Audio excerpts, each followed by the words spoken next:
精神财富也是财富。新年伊始，财富纪频道送给我们的粉丝们一份精神福利，让我们拒绝3种内耗，轻装上阵，前途无量。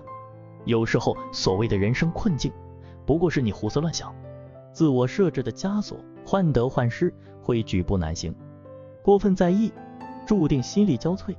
这种内耗的感觉就如同总有2个小人在内心打架，每天什么也没做，却身心疲惫。轻装上阵，从拒绝这3种内耗开始。1. 精神内耗。有这样一个深刻的故事，装在套子里的人的主人公别里科夫，总认为生活会出现乱子，所以他出门时，即使是晴朗的天气，也会带上雨具，穿好鞋套和暖大衣。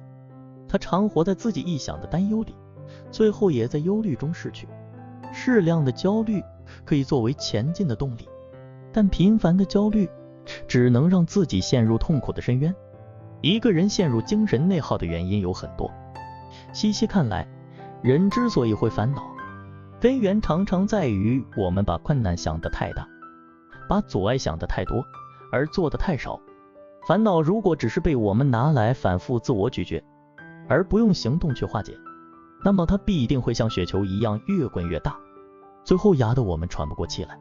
学会接纳自己，停止对困难的恐惧，放下心中的执念，别为没发生的事情和自己的臆想反复挣扎，行动起来就能战胜一切内耗。2. 社交内耗。生命的美妙之处莫过于人与人的交往，可有时也恰恰是因为这些来往，让烦恼如幽草一样从我们的心田上滋生出来。太在意别人的看法，为了顾及别人的感受而一再迁就，最终委屈了自己，周旋在形形色色的关系中，热闹之后只剩疲惫的身心。周国平曾说，对于人际关系，我逐渐总结出一个最合乎我性情的原则，就是互相尊重，亲疏随缘，要减少人际关系的内耗，需要一减一增。一减就是对损害你的人际关系尽快断舍离，不必走心深交，一味投其所好，刻意维系，是一个人走向圆滑平庸的开始。一增就是和那些有趣有才的人聊天，获得新知、启发和力量，断掉费力的关系，卸下沉重的伪装，主动去寻求良好社交关系的滋养，你的未来也能走得铿锵有力。3. 家庭内耗。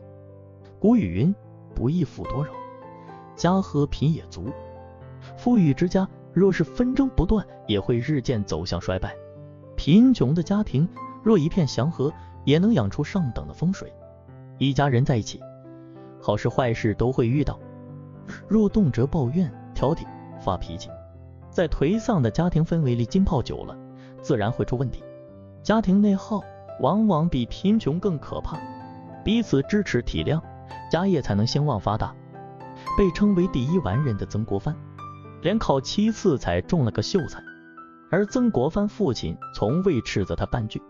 曾国藩进京考试，不仅落了榜，随身带的钱也花光。饶是如此，曾国藩还找父亲的朋友借了100两银子，买了一套24式。100两银子在当时可是一笔不小的数目。曾父却说，你用心读这些书，我替你还债。正是有了父亲无条件的支持，曾国藩才能心无旁骛，发愤图强。遇事不指责，家和万事兴。凡事一起扛，生活才能蒸蒸日上。